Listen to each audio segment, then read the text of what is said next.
മദ്യക്കുപ്പിയിൽ cocaine കടത്തിയ Kenyan പൗരൻ അറസ്റ്റിൽ 13 കോടിയുടെ കൊക്കൈനാണ് ഇയാളിൽ നിന്ന് പിടികൂടിയത്. മദ്യം ഒഴിവാക്കിയ ശേഷം മറ്റൊരു ദ്രാവകത്തിൽ കലർത്തിയായിരുന്നു ലഹരിക്കടത്ത്.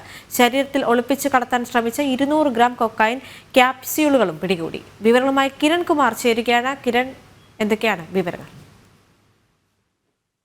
നെടുമ്പാശ്ശേരി വിമാനത്താവളത്തിൽ നിന്നാണ് ഈ കൊക്കൈൻ കടത്താൻ ശ്രമിക്കുന്നതിനിടയിൽ നൈജീരിയൻ കെനിയൻ പൗരനെ DRI പിടികൂടിയത്.